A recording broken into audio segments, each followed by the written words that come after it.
dire, voilà. Contemplatif. C'est pas juste, je sais pas comment dire, quand on apprend la Kabbalah, on apprend la musique, mais on n'apprend pas à composer, quand on apprend la Chassidut Rabbah, on apprend la musique pour faire des compositions soi-même. Voilà. C'est le but. Donc voilà, tout ça on a dit c'était important, et quand on arrive à l'époque du Rabbi, finalement, on avait commencé avec le Rabbi Reyes qui était enfermé, etc. Vous voyez toutes ces lignées de 7 Rebbeim. Le 7e, il est chéri. Il est dit de Moshe Rabbeinu, tous les 7e sont chéris. Ils ne sont pas chéris, ensuite ils sont 7e. C'est parce qu'ils sont 7e qu'ils sont chéris. Et le Rabbi explique dans le Mahamar que l'on étudie pour Yud Shvat, c'est le Mahamar qui est lié à Yud Shvat, Bati Legani. Bati Legani, ça veut dire je suis venu dans mon jardin. Et qui est-ce qui est venu dans le jardin? Justement, c'est Dieu qui vient dans le jardin d'Éden. Et ça représente en fait les forces de l'âme intérieure qui viennent s'exprimer par la parole et l'action. Donc c'est la faculté d'exprimer les forces de l'âme par l'expression. Donc en fait, le fait de donner ces enseignements à partir de Yud Shvat désigne bien que le but du Rabbi lui-même, c'est de tout nous donner pour que nous accédions nous-mêmes à l'expression. D'accord? Non? D'accord. Et qu'est-ce que l'on va rapporter de plus à ce moment-là? À Yud Shvat, le Rabbi a dit une chose extrêmement importante pour nous, c'est que finalement, donc, le fait qu'il soit choisi, c'est parce qu'il y a eu effectivement, au début du monde, quand il y a eu la faute d'Adam Arishon, on dit que la Shrina s'est retirée du monde. Elle s'est retirée d'un ciel. Il y a 7 cieux, et chaque fois qu'il y a eu une faute encore, la Shrina s'est reculée. On avait commencé tout à l'heure à dire, il y avait les géants du monde, c'était nous, c'était nos âmes. Ensuite, ces géants vont être détruits par le déluge, mais ils vont écrire leur connaissance sur des pierres, c'est le Zohar qui dit tout ça, et la génération de la tour de Babel vont retrouver les pierres. Et sur ces pierres-là, il y a tous les secrets de la Shon HaKodesh, de la langue sainte qui est capable de créer le monde et qui est capable de tout créer, de faire également des mélanges. C'est tout sur des pierres comme le code d'Hammurabi, là, je sais pas comment ça s'appelle. Le code de pardon Le code d'Hammurabi, là, c'était les Assyriens qui écrivaient sur les pierres. Ça se peut, oui, ça se peut, très bien. Ils écrivaient sur des pierres, je crois qu'ils avaient... Je sais pas pourquoi ça, mais quoi qu'il en soit, c'est vrai, c'est une... Quoi qu'il en soit, ces pierres ont été retrouvées, et la tour de Babel a retrouvé la sagesse de l'hébreu. Et c'est pour ça que tous parlaient la même langue. Ils avaient une grande union entre eux. En fait, cette union visait le fait de ne pas être détruit de nouveau. Et Nimrod était ceux qui réunissaient tout le monde, et lui-même, il était celui qui était révolté contre Dieu. Voilà. Et à ce moment-là, ils ont fait une tour. Et la tour, c'était une tour de connaissance qui était liée au nom divin, justement. Et la tour visait à enfermer, on va dire, la Shrina. La Shrina. La Shrina, c'est le côté féminin de la présence divine, donc, la présence divine. Et il y a un côté masculin et un côté féminin. Masculin, ça veut dire celui qui influence. Féminin, celui qui reçoit l'influence. Ils enfermaient le féminin, la Shrina, dans la tour.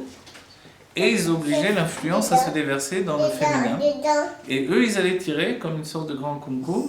Oui, un grand... je sais pas comment dire en français. Mais tirer l'influence comme nous, on va tirer de l'eau d'un concours. Oui.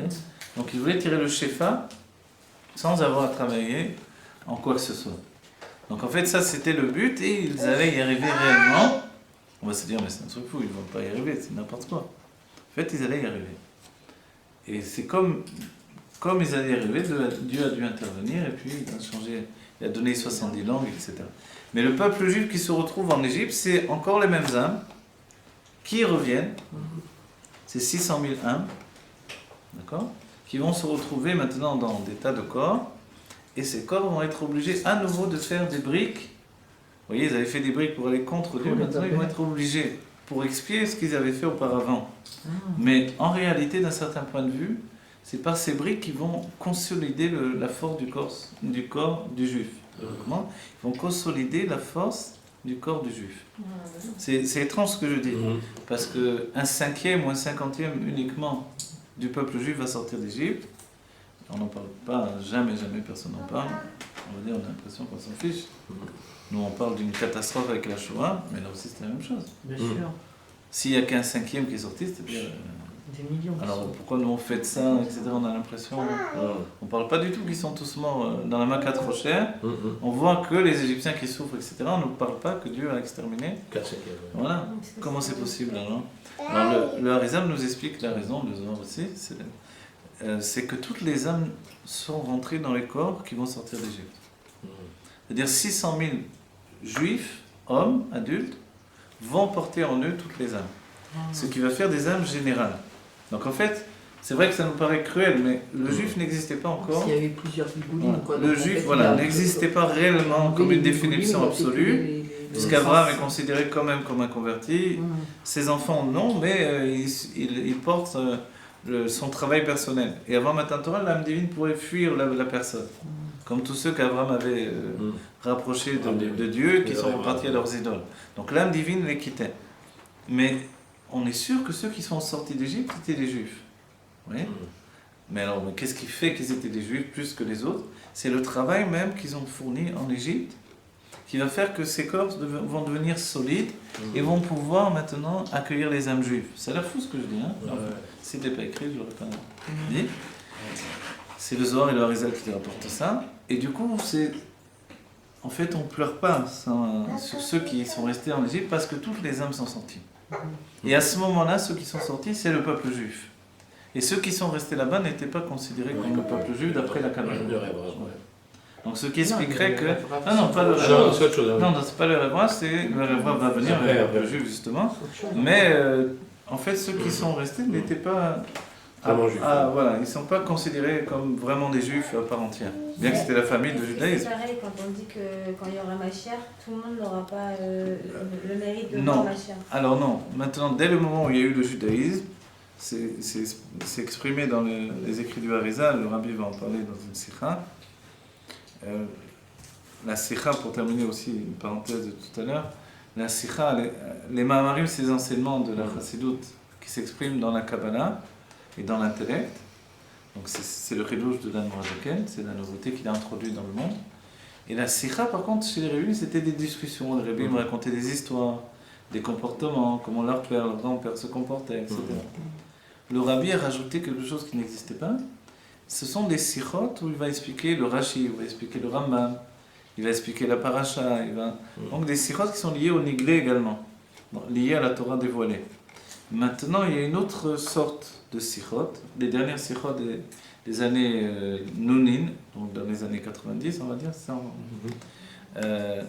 Noun et Noun Aleph. Dans ces années-là, le Rabbi a fait des sikhot qui sont sortis sur la Koteret de Dvar Malchut. Voilà, ils ont été appelés Dvar Malchut. Et là, vous voyez là, regardez. Ici, on voit le Rabbi avec un Dvar Malchut, écrit Dvar Malchut sous le bras, vous voyez. Ça, c'est seulement les enseignements, voilà, vous voyez là en français. C'est seulement les enseignements des années Noun, dans les années 90, où le Rabbi a donné des enseignements liés à la venue imminente de la Géoula et du comportement qu'il fallait adopter parce qu'on était rentré dans les jours de la Géoula. Comment ça a été accueilli, etc. Il y a eu jusqu'à même des censures par rapport à ça parce que les gens étaient affolés, etc. Mais c'était clair que le Rabbi se désignait comme Mashiach et qu'il a annoncé notre comportement, comment on devait faire et comment on devait être prêt pour la venue imminente de la Géoula, etc. Donc ça fait un peu peur, mais en fait ça nous donne une vitalité incroyable. Et d'entre les choses, le Rabbi nous donne des enseignements extrêmement particuliers. Et ça a fait peur. Ça a fait peur parce que ça a obligé la Géoula immédiatement. Mais moi je vais vous dire. Mais en même temps, c'était quand même problématique parce qu'il y a eu beaucoup de gens qui ont tellement cru à ça, et c'est pour ça que c'est dangereux les rabbinim ils disent il ne faut pas donner de date pour Mashiach. Non, le rabbi ne donne pas de date. Non, mais il y a tellement eu de gens à croire que c'était Mashiach que quand il est mort, il y en a eu plein qui ont arrêté de croire. Ah, on va rapporter, si vous voulez, on va rapporter ça. Oui, c'est sûr, c'est une épreuve. C'est une épreuve pour ce monde, en fait. Oui. Mais en réalité, c'est très important, justement, de ne pas... on veut le Mashiach, on ne peut pas avoir un rabbi uniquement. Le Mashiach, c'est un rabbi dans une situation supérieure, c'est l'état de Mashiach. Donc, on ne peut pas non plus avoir le Mashiach sans la Géoula. Donc la Géoula, elle vient avec un rabbi qui, d'un certain point de vue, atteint un niveau totalement différent. Le rabbi va dire des enseignements ici incroyables. qui sont pas du tout les enseignements qu'on a l'habitude d'entendre. Ils sont basés sur le Zohar. Le Rabbi nous dit d'abord que dans notre paracha, le nom de la paracha, il est censé exprimer ce qui se passe dans la paracha. Or, dans cette paracha, le nom, vous voyez, c'est paracha de Bo. La paracha de Bo, c'est la paracha de la sortie d'Égypte. Or, c'est curieux que le nom soit Bo. Ça veut dire Bo, ça veut dire viens. Or, la paracha de la sortie d'Égypte aurait dû s'appeler c'est sort. Minimum, c'est, si vous voulez dire qu'une particule comme ça, 2 mots, d'accord, 2 lettres, au lieu de Bo, c'est sort. Or, ici, la paracha de la sortie d'Égypte s'appelle Bo. C'est extrêmement curieux. Alors, Bo, en fait, et quand on lit, le Rabbi nous dit, et quand on lit l'intérieur du texte, Bo, c'est quoi Bo? Bo el Paro. Donc, ça n'a rien à voir avec sort d'Égypte. C'est viens chez Pharaon. Le Rabbi dit, c'est extrêmement étonnant, puisque le nom de la paracha, ça devrait être la paracha. Et on est habitué au fait que c'est le nom qui définit vraiment ce qui se passe dans la paracha. Vous voyez, si vous entendez le titre d'un livre, vous attendez que dans le livre, il y ait le sujet qui soit annoncé. Or, là, c'est tout le contraire. Et non seulement ça, nous dit le Rabbi, mais on s'attendait à voir un pharaon totalement soumis, avec toutes les makotes qu'il y a eu. On a déjà passé 7 makotes, 7 plaies, vous voyez. Donc, les 7 plaies, pour un retour historique, on a étudié Shabbat une sikha du Rabbi qui rapporte que les plaies, en fait, les plaies, c'était pas juste comme ça, les plaies qui tombaient sur nous, etc. C'était les plaies plus, on va dire Tiens, tu peux pas.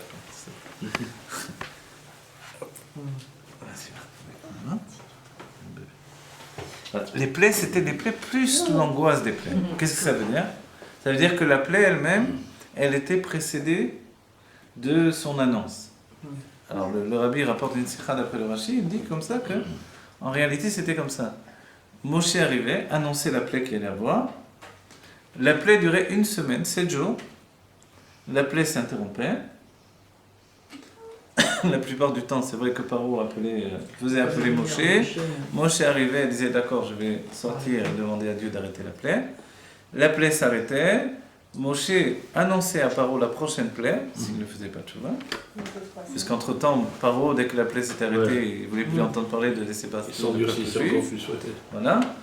Et Moshe lui annonçait la prochaine plaie. Il y avait 3 semaines de battement. 3 semaines où ils s'angoissaient, ils attendaient la plaie qui allait arriver. Elle était annoncée. Donc, il y avait annoncé après la plaie du sang. Donc, tout le Nil était en sang. Et le Nil, le Rabbi souligne, d'après le Rashi, que le Nil, c'est-à-dire, c'est l'un des... Je crois que c'est le plus grand fleuve du monde, le Nil. Et il prend vraiment sa source en Éthiopie, etc. Elle est extrêmement longue. Donc ça veut dire que les Éthiopiens aussi, ils avaient le Nil rempli de sang. Oui. Donc c'était pas simplement le peuple égyptien. Et cette plaie, elle a duré 7 jours. Et après, donc, il a annoncé l'autre plaie des grenouilles. Et Paro ne faisait pas de chouva, etc. Donc ça a duré, imaginez, ça a duré 10 mois. À peu près tout ensemble, ça a duré toute l'épopée, ça a duré comme 1 an. Vous voyez ? Donc 1 an entier sous les plaies, etc. Avec toujours 3 semaines d'intervalle. 3 semaines d'intervalle, 3 semaines d'angoisse.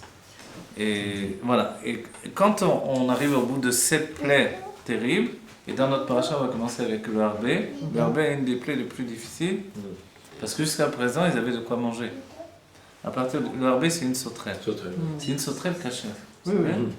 C'est la seule sauterelle qui est cachée. Voilà, on ne les mange pas. Le roi Chaim Akadosh a été l'un des poskim qui a décidé qu'on arrête d'en manger parce que les Marocains en mangeaient, les Marocains et les Thémanim. Les Yéménites, les Yéménites en mangeaient. Les Yéménites en mangent encore aujourd'hui. Ils ont un pot sec qui leur a donné un sac à pain. Non, on ne les mange pas parce qu'on ne connaît pas, on n'est pas capable de distinguer. Ah d'accord, donc c'était parce qu'ils nous avaient sauvés justement non, on les mange, ils sont cachés. S'ils sont cachés, on peut les manger. La peur, c'est de ne pas les distinguer. Voilà. Et quand je suis arrivé en Israël, j'ai rencontré M. Nathanael Shor, avec lui j'ai fait un film sur les sauterelles. J'ai étudié avec lui le sujet. Et la sauterelle, il y a des conditions exactes. Donc c'est la première plaie que l'on voit dans notre paracha. Et la sauterelle, il faut qu'elle s'appelle le harbé d'abord. Enfin, c'est la dernière condition, mais on l'a dit déjà. Elle doit avoir 4 pattes sauteuses, elle doit avoir des ailes qui recouvrent la plus grande partie de son corps. Elle a un chet en fait. Ici, sous le bas du corps, elle a un raid formé par sa carapace, on va dire. Et elle doit s'appeler Arbé. Si elle a toutes ces conditions, elle est cachère. Et on dit, donc les Yémanites ont l'habitude de la reconnaître. Les Marocains, on a dit, donc les manger aussi, jusqu'à une certaine période, jusqu'au Achaïm Akadosh, donc qui était le prince de la génération de Baal Shem Tov, et qui lui les a interdits parce qu'ils commençaient à se confondre a priori. Voilà. Mais dans la Géoula, on recommencera. Certains disent que ça ressemble, en fait, ceux qui en ont mangé, ça ressemble au goût de la crevette un petit peu. Ça ressemble à quoi? Au goût de la crevette. Qui est vraiment pas caché. Mais voilà, donc c'est pas quelque chose qu'on a envie de manger, pour nous c'est difficile, c'est pas dans nos modes alimentaires évidemment. Mais si c'est caché dans la Géoula, on mangera. Il paraît que c'est très bon. Voilà, on a dit tout ça. Alors maintenant, imaginez, donc il ne nous reste pas beaucoup de makot. Pour terminer les 10 makot, quel est le but de ces 10 makot? Le but de ces makot, donc les makot c'est les plaies. On dit que ces plaies, d'après le Sefer Yecheskel, sont comparées donc aux douleurs de l'enfantement. Le douleur de l'enfantement, c'est les douleurs de la femme avant qu'elle donne naissance. Et le peuple juif donc était enfermé dans le hibou, dans la gestation de l'Égypte. D'accord? Le rabbi dira donc, a priori, donc, le titre ne correspond pas du tout au sujet même de la paracha. Et en réalité, au bout du compte, qu'est-ce qui va se passer? Quand Dieu va dire à Moshe, Bol Paro, en fait, il va dire à Moshe, viens avec moi, je suis dans Pharaon. Dans le sens simple, viens avec moi chez Pharaon. Quoique c'est assez difficile en réalité, même en hébreu, de dire Bo, viens. D'habitude, quand on dit Bo, ça veut dire viens chez moi, viens vers moi. Et là, l'idée, comment c'est possible, c'est que Dieu va avec lui. C'est dans le sens, viens, on va ensemble. Oui. Mais le Zohar va l'analyser totalement différemment. Et le Zohar va dire en fait que Dieu se trouvait dans Pharaon. Pour nous, ça nous a l'air totalement fou, que ça veut dire. C'est pour ça qu'il est dit, il est endurci son cœur, etc. Et c'est vrai qu'au lieu de trouver un Pharaon totalement soumis, etc., on trouve un Pharaon donc au maximum de sa colère, de sa puissance, qui va être totalement dans un niveau où, loin de... Donc en fait, Hachem, il se mettait... En vérité, c'était un sadique, pas contre Hachem, parce que c'était pas contre Hachem, mais ça veut dire que tout était voulu d'Hachem, que Pharaon, il refuse à chaque fois les plaies pour que le peuple entier voit les miracles que Hachem fait. Oui, c'est vrai que tout était fait pour dévoiler, installer finalement la gloire de Dieu dans le monde, mais il y avait un but aussi autre en dehors de ça. L'un des buts, c'était de soumettre l'élément de poussière. Pour ça, on revient, donc on avait un petit peu parlé de ça la dernière fois, c'est que effectivement, quand Dieu a créé le monde, Adam Arishon a fauté alors qu'il était fait de poussière, son corps, puisque tous les animaux, toute l'existence, Dieu l'a créé à partir des noms divins, à partir de la parole divine. Et quand est arrivé le moment de créer Adam Arishon, il a façonné son corps comme une statue d'argile, et ensuite il a... Merci. Et ensuite, qu'est-ce qu'il a fait? Il a insufflé son âme à l'intérieur. Donc quand il a insufflé son âme à l'intérieur, on peut dire qu'il y a une différence entre le corps et l'âme. Et c'est l'une des raisons essentielles pour laquelle finalement Adam Arishon a pu fauter. Comment il a pu fauter a priori?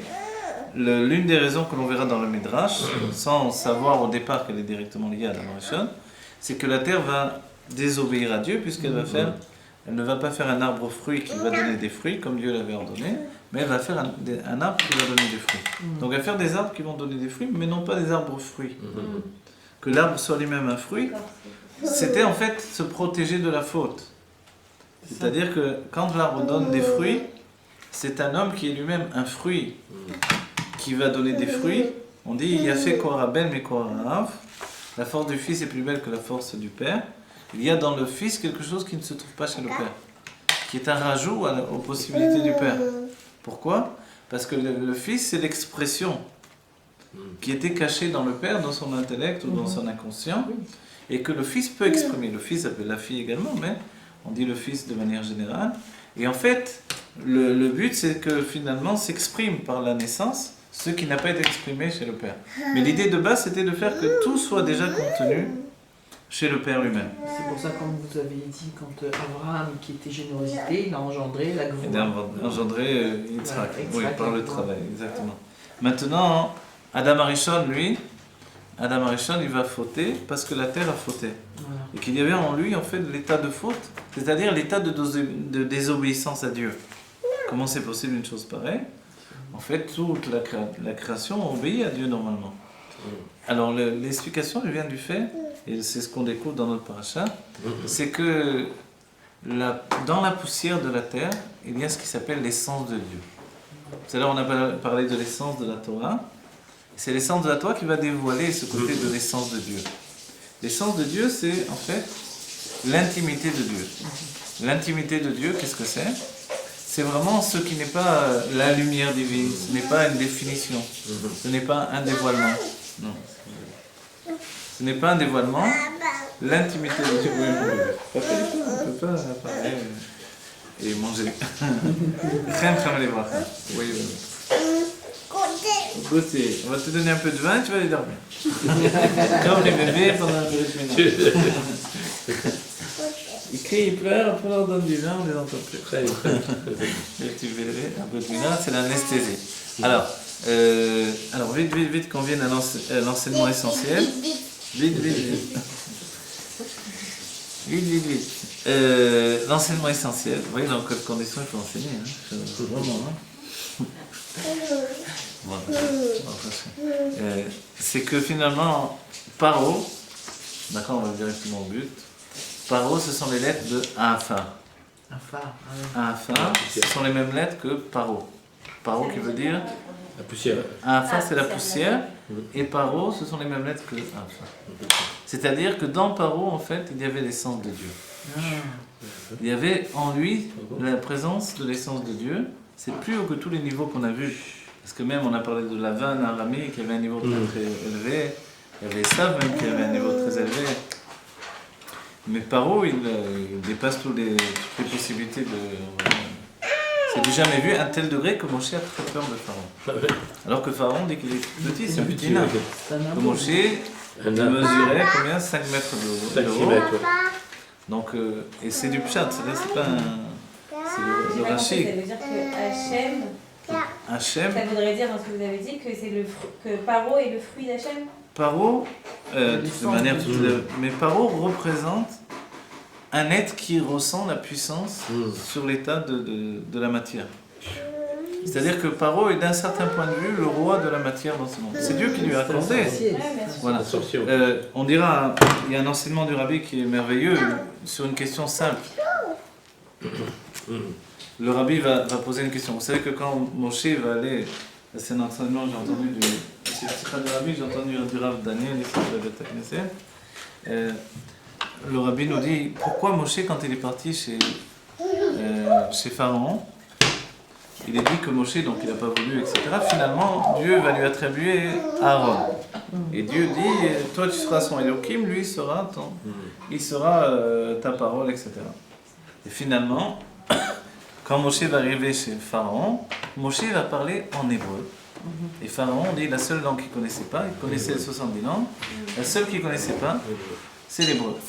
On le sait de Yosef, vous vous rappelez que Yosef, on dit qu'il y avait des marches, 70 marches, et Paro se tenait en haut des marches, et que pour que Yosef devienne vice-roi en Égypte, il devait connaître comme Paro 70 langues. Donc c'était pas un abruti, Paro. C'était pas un petit bonhomme de rien. Il fallait qu'il soit vraiment connaisse 70 langues, c'est très impossible en réalité. Et Yosef devait en une nuit apprendre les 70 langues. Et c'est le malheur Michael qui est venu, qui lui a rentré, comme aujourd'hui on peut comprendre, quand on rentre une disquette, il y a les 70 langues, c'est... Mais en une nuit il a parlé 70 langues. Mais il avait une langue en plus que Paro ne pouvait pas posséder, c'était l'hébreu. Et l'hébreu à l'époque c'était la Shona Kodesh, pas l'hébreu de l'Ulpan. Et dans la Shona Kodesh donc, il y avait la faculté même de créer le monde, c'est la Shona Kodesh du Sefer Yetzirah. Donc en fait, quand Paro et Yosef se sont confrontés par rapport aux langues, à chaque fois, Yosef, dès qu'il parlait une langue que Paro parlait, il montait une marche de l'escalier. Quand il est arrivé à la 70e marche, il parlait donc l'Égyptien avec Pharaon, et puis Yosef connaissait encore une langue, c'était l'hébreu. Et Paro était bien embêté, c'est-à-dire normalement il aurait dû laisser son trône à Yosef, mais bon, il ne pouvait pas laisser son trône à Yosef, puisque c'était un hébreu, lui était un Égyptien, c'était le roi de toutes les manières. Mais c'est un secret qu'ils ont gardé, et Paro lui a fait signer, donc il a fait faire un serment, comme quoi il ne dévoilerait à personne cette chose-là. Et quand Yosef a dû sortir des ossements enfin pas des ossements, les ossements ce sont les siens lui, mais le corps de Jacob d'Égypte pour aller l'enterrer dans la mer Tamarpela, alors finalement, Paro a dit pas question. Jacob a apporté la bénédiction en Mitzraïm, en Égypte, il doit rester ici. Et en fait donc, Yosef a pu emporter le corps de son père seulement parce qu'il a dit dans ce cas-là, si moi j'ai été obligé de jurer à mon père que j'allais lui porter, il a dit c'est pas grave, tu as fait une promesse, mais je t'absous de cette promesse. Il a dit si je manque à la promesse que j'ai faite à mon père, je peux manquer à ta promesse aussi. Donc toi je t'ai promis que je ne dévoilerai pas, je connaissais une langue de plus que toi, je peux maintenant le dévoiler. Il a dit bon d'accord, prends le corps de ton père et ça. Voilà. Donc en fait, Paro ne comprenait pas l'hébreu. Et quand Moshe venait parler à Paro, donc imaginez 5 mètres d'eau, il parlait à un petit nain, il lui parlait en hébreu en bégayant. Le rabbi nous dit, non seulement s'il bégayait c'était dur de l'écouter, mais en hébreu, langue qu'il ne comprenait pas. Et seulement, non, Moshe parlait d'abord, c'était comme ça la première fois, imaginez, est arrivé, Moshe et Aaron, ils sont venus, ils rentraient comme ils voulaient, ils traversaient les murs, ils rentraient dans la maison de Paro. Et puis il commence à dire, il a annoncé tout ce que Dieu lui avait dit. Paro ne comprenait rien du tout. Aaron traduisait. Voilà. Et Aaron traduisait. Et le rabbi pose une question simple, toute simple. Pourquoi Moshe a besoin de dire? Parce que de toute façon, Pharaon ne comprenait rien. Et qu'Aaron était obligé de toutes les manières de traduire ensuite. Donc puisqu'Aaron évidemment parlait très bien l'égyptien, que Moshe aussi, entre autres choses, il parlait l'égyptien. Mais pourquoi Moshe a besoin de parler en hébreu? Alors, en fait, peut-être qu'il y a cette raison-là, c'est vrai, mais il y a une autre raison que dit le rabbi, c'est que Pharaon était vraiment un sorcier immense. Et que, on va dire, le nid de la sorcellerie, vraiment le quartier général de la sorcellerie du monde à ce moment-là, c'était le palais de Pharaon. Et qu'il n'y avait pas vraiment, quand Moshe et Aaron sont partis pour trouver Pharaon pour lui parler, il y avait tous les anciens qui sont venus avec eux, et chaque tournant, il y a un des anciens qui a disparu, ils se sont retrouvés tous les deux seuls quand ils sont arrivés au palais. Mais en fait, quelle était la peur des anciens? C'était que la sorcellerie immense qu'il y avait dans la maison de Pharaon. Et devant cette sorcellerie, pour annuler cette sorcellerie-là, Moshe devait parler en hébreu pour donner en fait une force équivalente dans la Gdusha, enfin équivalente bien plus forte, qui devait annuler la sorcellerie et permettre d'installer en fait la parole de Dieu. Donc tout simplement ce que Aaron allait dire, il fallait le dire en hébreu pour casser la clipa de Paro. Vous avez compris? Mais le peuple, il parlait pas hébreu, en fait, il parlait égyptien, les juifs. Non, les juifs parlaient hébreu, on dit qu'ils n'ont pas changé leur langue. Pharaon ne comprenait pas. Les juifs ne vivaient pas avec les égyptiens. Ils étaient dans la terre de Goshen. Ils étaient dans la terre de Goshen, ils avaient des brebis, chose qui était une abomination pour les Égyptiens, qui disaient que c'était leur idole. Voilà. Donc en fait, c'était vraiment, ils étaient séparés, même du temps de Yosef, ils étaient séparés. Ils parlaient entre eux hébreu. Voilà, ils parlaient entre eux. Et ils parlaient, voilà, comme les Juifs de Russie parlaient le russe, et entre eux ils parlaient en yiddish. Et après, quand ils ont été esclaves. Alors, ils ont toujours gardé leur langue hébraïque, ils ont gardé leurs vêtements, leur langue et leur nom. C'est pour ça que Pharaon ne connaissait, c'est pour ça que Pharaon ne connaissait pas l'hébreu. Il ne connaissait toujours pas l'hébreu parce qu'il n'était pas. Voilà, c'est pour ça qu'il ne se mélangeait pas avec. Pour lui, c'était. Même ça, je ne connaissais pas l'hébreu. Autour de lui, je ne sais pas vous dire. Hein. Quoi qu'il en soit, lui, il ne connaissait pas. Mais c'est vrai que l'hébreu dont on parle là, c'était vraiment un hébreu. Non, non, c'était pas. Non, le vrai hébreu. Le vrai hébreu que l'on retrouvera dans la Géoula. C'est-à-dire, n'oubliez pas, c'était. Ouais, pas celui d'aujourd'hui qui a été fait. Il y a une partie qui correspond, mais il y a une grande partie qui est vraiment différente. Alors, je dois terminer, je vais donner l'enseignement essentiel du cours. Puisque, voilà, tout ça j'ai apporté, c'est très important pour comprendre la situation. Mais donc il fallait annuler toutes ces forces du mal. Quand est venu le moment où Moshe lui-même devait aller chez Pharaon, en fait c'est à chaque fois beau. Le beau il se répète jusqu'à cette paracha où il s'affirme comme le titre de la paracha. Et dans notre paracha, c'est très curieux, c'est la paracha de la sortie d'Égypte. Et en même temps, il y a eu un autre événement, c'est Bo El Parot. C'est-à-dire que ce sont deux choses totalement différentes. Aujourd'hui, on essaie d'avoir un judaïsme adulte, de comprendre réellement ce qui se passe dans notre vie. La première chose, c'est que si on n'était pas sorti d'Égypte à ce moment-là, on serait encore en Égypte. Mais la deuxième chose, c'est que quand on fuit le problème, à un moment ou à un autre, il va il va nous rejoindre. Psychologiquement, on dira quand on fuit une peur, une crainte, qu'on n'est pas capable de l'affronter, finalement, elle va nous rattraper et le traumatisme va devenir une réalité dans notre vie. Voilà. Là, la même chose en réalité. On a fui l'Égypte, l'Égypte nous a poursuivis pendant tout le désert. La raison pour laquelle on n'est pas rentré en Eretz Israël, c'est parce que l'Égypte était encore tellement présente dans le cœur et la pensée des Juifs qu'elle leur a donné la possibilité de rentrer en Eretz Israël. Vous voyez ? Il a fallu attendre que cette génération meure, à part quelques exceptions. Yocheved, par exemple, la mère de Moshe, qui est née en rentrant en Égypte, elle est sortie, elle est rentrée en Eretz Israël également. Vous voyez ? Donc, à part quelques-uns, la génération de Moshe, et comme il est dit par le Rashi, Nasti Ador ou Kechol Ador, le prince de la génération, elle est comme toute la génération, donc Moshe est resté avec son peuple dans le désert. Mais cette génération ne pouvait pas entrer en Eretz Israël à cause de l'Égypte qu'ils avaient en eux. Donc on comprend bien que, d'un certain point de vue, et certains le disent, mais alors eux-mêmes l'ont dit, le peuple juif, tu nous as sortis pour nous faire mourir dans le désert.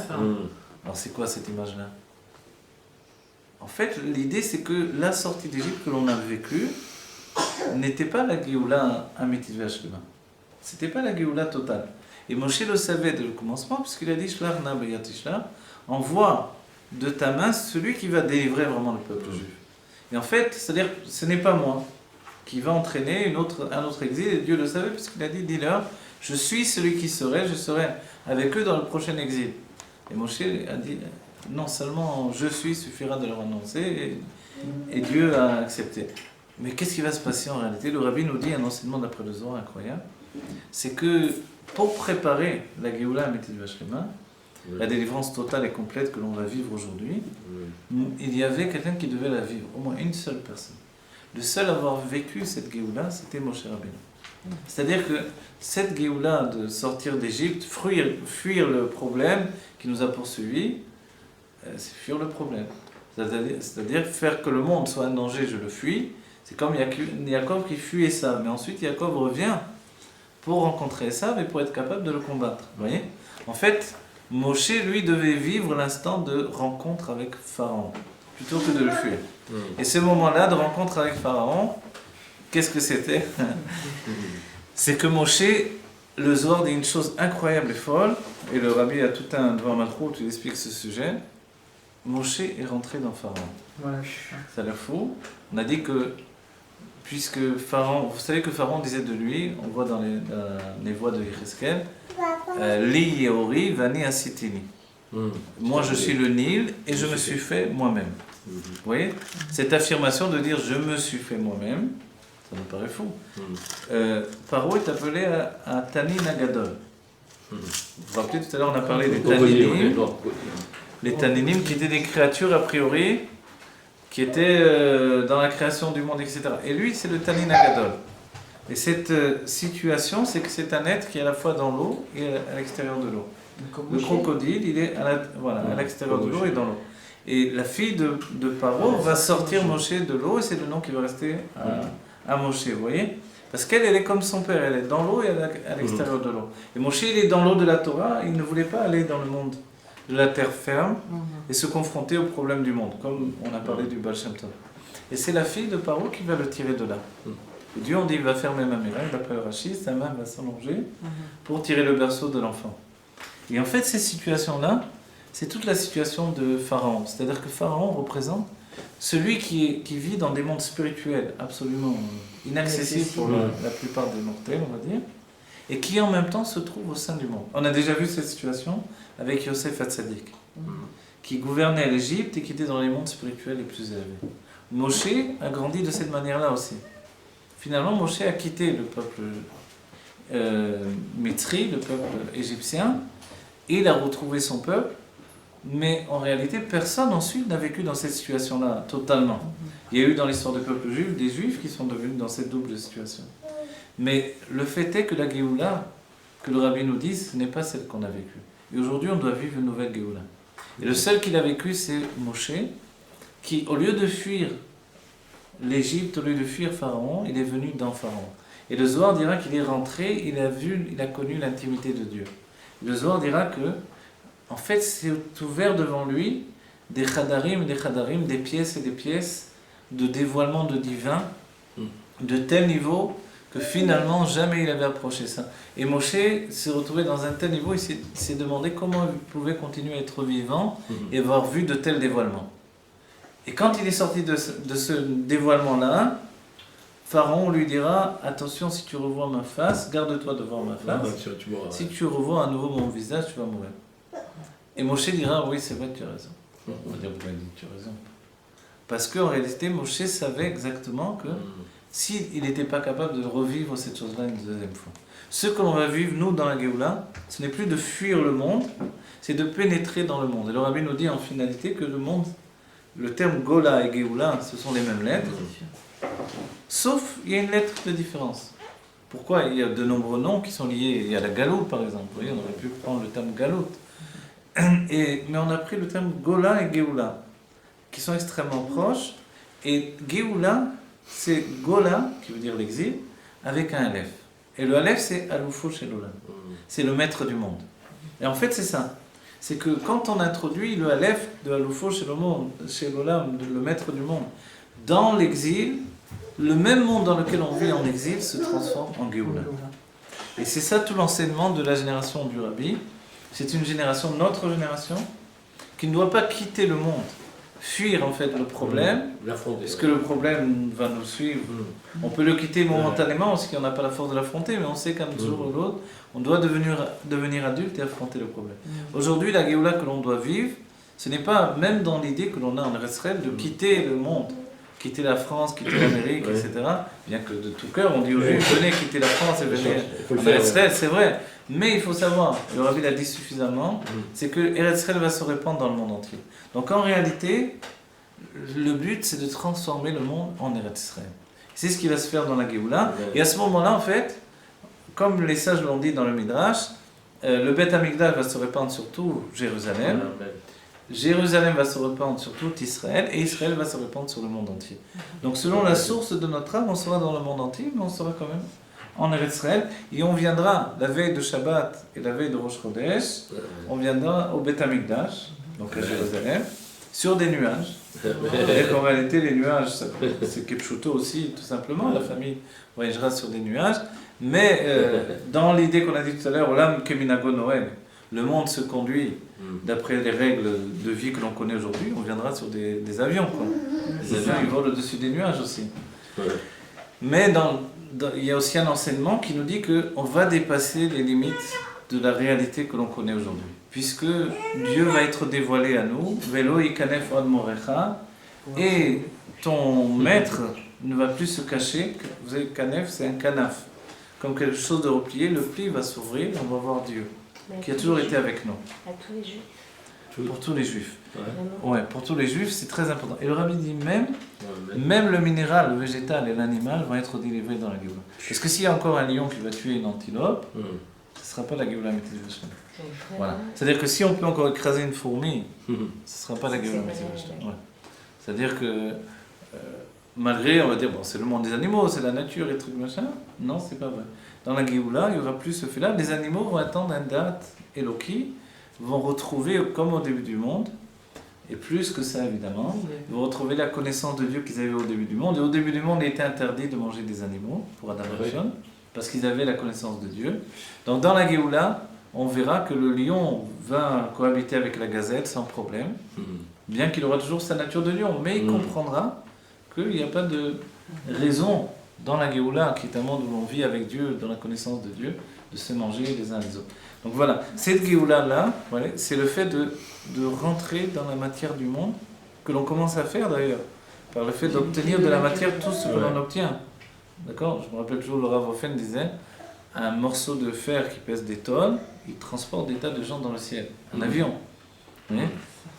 Un avion, normalement, c'est un morceau de fer d'un tel poids, il ne peut pas bouger du sol. Et là, voilà qu'il est plus léger que l'air, il se transporte. Une petite puce de rien, une puce électronique, elle a une mémoire prodigieuse. Donc on voit la matière se raffine, c'est parce qu'on est en train de rentrer dans le monde. Donc ça se fait. C'est pour ça que la science est en train de parler à la manière de la Torah. Que finalement, ce qui était Emouna, la foi, devient une réalité de la connaissance dans notre vie au quotidien. C'est parce qu'on met de l'intelligence humaine dans la matière. Voilà, exactement. Et que l'on pénètre dans la matière qui se raffine de plus en plus. Voilà, que vite on vive la Géoula Mitigloshima. Vous avez une question? Non, c'est par rapport à ce que tu sais quand elle demandait si tout le monde... Ah oui, vous avez demandé vous aussi. Excusez-moi, j'ai pas répondu. Alors, la réponse, oui. Finalement, c'est-à-dire que si tout le monde mérite au même niveau de voir et de vivre Mashiach, est-ce qu'il y a une... Elle est peut-être bête ma question, mais est-ce que finalement il y a comment on dit, pas un mérite, mais est-ce qu'il faut forcément faire tchouva si finalement tout le monde au même niveau recevra Mashiach et aura le mérite de voir Hachem? Voilà. Les enseignements étaient déjà donnés, le rabbi a pensé à tous ces points-là. La force du rabbi, c'est de poser nos questions que l'on pose. Le rabbi a posé ces questions. En réalité, dans la Géoula, il y aura Gilou Yatzmut, le dévoilement de l'essence de Dieu. Et le Rambam a dit, la connaissance de Dieu sera sur la terre, comme l'eau recouvre la surface de la mer. Vous voyez? Et Kemaim alaya mechasen. Et la question que l'on pose, donc le rabbi pose, c'est comment ça se fait la surface de la mer? La mer, ça veut dire quoi? L'eau qui est sur la mer, c'est pas la mer elle-même en fait. Vous voyez? Donc la connaissance de Dieu sera pour tous comme la ligne de l'eau qui recouvre tout. C'est-à-dire tous on aura un dévoilement de l'essence de Dieu, mais par contre la profondeur de la mer sera différente pour chacun. Voilà, je ne vais pas m'attendre d'avoir le même... Le sol de caché secret. Voilà, on va pas être inerte dans la Géoula, on va évoluer chacun. On aura une kinat sofrim. Voilà, on n'aura plus de haine comme aujourd'hui, il n'y aura plus de mal. L'occupation des hommes, c'est une halakha de Rambam. Et l'autre qui est il n'y aura pas d'autre occupation. Et là, la date d'Hachem Bilvad, connaître Dieu uniquement. Donc on sera tous comme ça, voilà, mais c'est au niveau vertical qu'on aura. Voilà, dans la profondeur, forcément, je ne vais pas me comparer à mon cher Rabbeinu, mais j'aurais envie moi aussi de connaître autant que lui. Et ça, je vais travailler finalement dans la Géoula, de grandir mon être pour assimiler autant si je peux, voilà. On pourra continuer. On pourra continuer à l'infini puisqu'on va voir Dieu, on va... On pourra plus faire J'ai entendu qu'on ne pourra plus faire tchouva, on ne pourra plus avancer dans l'univers. Non, faire tchouva, faire tchouva, c'est-à-dire que le monde, on fait tchouva avant la Géoula. L'une des clés de la Géoula, c'est contradictoire en fait. On fait tchouva, faire tchouva. Le rabbi a déjà répondu à ça. Il a dit que si tous les juifs font tchouva, il y aura la Géoula. Le rabbi a dit, avec les dernières guerres depuis la Shoah et les guerres d'Israël, ça n'existe pas un juif qui n'a pas fait tchouva. Et d'après le Rambam, si un homme dit je me marie al-menat de manière à ce que je sois un tzaddik, et qu'après le mariage, il n'est pas un tzaddik, est-ce que le mariage est annulé? Les sages disent non. Il reste toujours marié, malgré cette condition, alors qu'il a fait le contraire. On va faire des avérotes, Shabbat ou quoi. Alors la Torah dit comment ça se fait. Et le Rambam, il est posé que, étant donné qu'un héros tchouva, une pensée de tchouva, c'est une tchouva complète, quand il a pensé, vraiment, il avait l'intention. Donc en fait, le Rabbi nous dit, de la même manière, tous les Juifs ont eu un héros de tchouva, une pensée de tchouva, que ce soit dans la guerre des 6 jours, que ce soit après la Shoah, etc. On a tous eu... C'est de penser à faire tchouva, et ceux qui font, et qui c'est dur de faire tchouva. Vous savez, il y a eu la guerre des 6 jours. Tout le monde a dit c'est un miracle, les moins religieux a priori.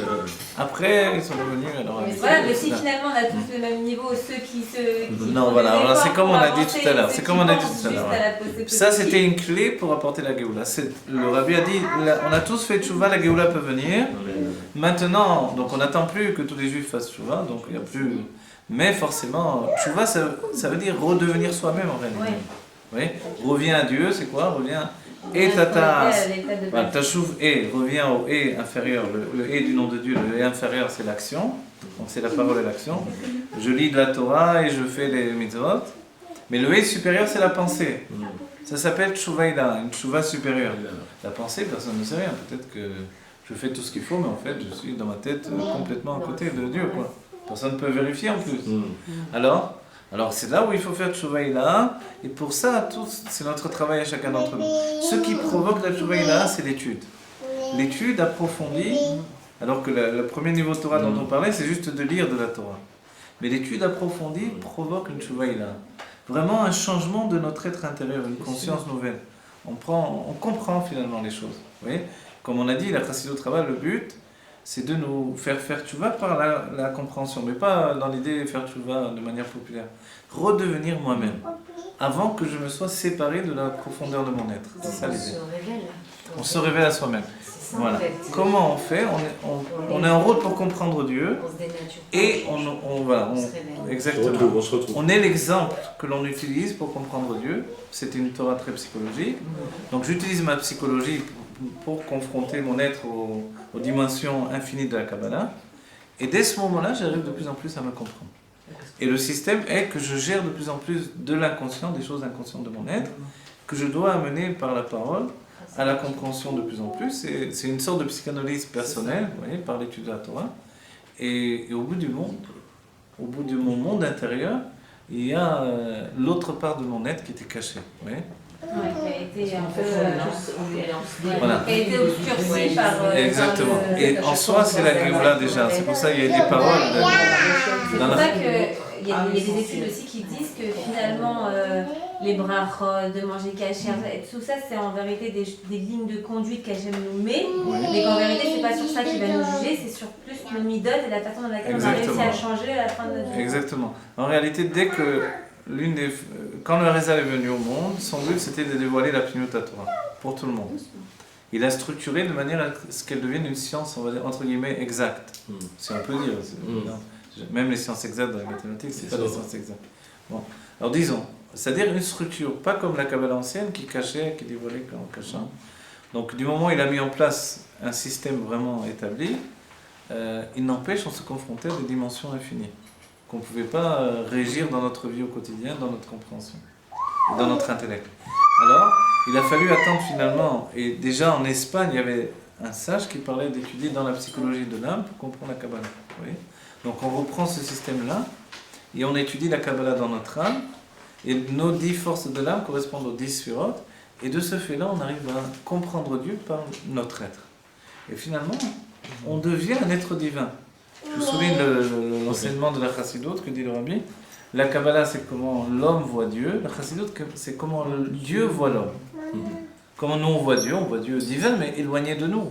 Nous, on est misérables ici-bas. La Chassidut, c'est comment Dieu voit l'homme. C'est-à-dire que tout à coup, on voit on fait partie de Dieu, on est un être divin. Dans la Kabbalah, au contraire, malheureusement, on a vraiment une dichotomie. On est perdu dans un monde matériel et Dieu est dans un monde spirituel absolu. Oui.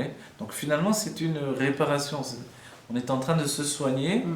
Et c'est pour ça que la Kabbalah peut être dévoilée à chacun par la Chassidut Rabbah, parce qu'elle n'a plus la problématique des dimensions infinies. Elle rentre dans la dimension humaine de mon être. Grâce à ça, je peux me comprendre. Donc en fait, c'est vrai que c'est de la psychologie. Certains disent même que Freud a étudié le Tanya pour avoir des bases. Mais en fait, tout ce qu'on va révéler, et à partir du moment où Mashiach même va arriver, tout ce qu'on va révéler, c'est pour qu'en fait les goïms en profitent.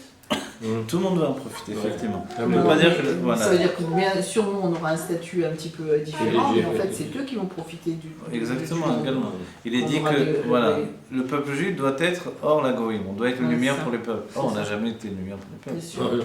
Il n'y a pas eu une époque, à part l'époque de Shlomo, sinon ils ont voulu nous tuer, etc. Il y a eu quand même... Dans un cours, il n'y a pas longtemps, j'ai dit cette définition, mais je me rends compte que c'est exact. C'est que le juif, c'est l'inconscient en fait du monde. Comme l'inconscient, c'est l'âme divine en réalité. Et le non-juif est confronté à son subconscient, qui est l'âme animale. Et en fait, donc, ils ne supportent pas cette âme divine qui est... Parce que le Goy a affirmé dans la psychologie, on va dire de manière générale, que la foi c'est l'opium du peuple, etc., ce qui avait été donné. Donc de repousser le surmoi, tout ce qui était une obligation de morale et de parentale, etc., pour se libérer en tant qu'individu. Vous voyez. Mais le judaïsme, au contraire, on est obligé de vivre avec ce surmoi. Vous vous rappelez, d'après les dernières conférences de Freud, voilà. Donc en fait, le ça c'est l'âme animale, le moi c'est l'âme intellectuelle, et le surmoi c'est l'âme divine. Vous voyez. Donc le Goy lui parle pas, il rejette le surmoi. Mais nous, on est obligé de vivre avec ça. On va faire comme si ça n'existait pas, puisque c'est la part cachée de notre être, mais c'est la part réelle de notre être. Le reste, finalement, c'est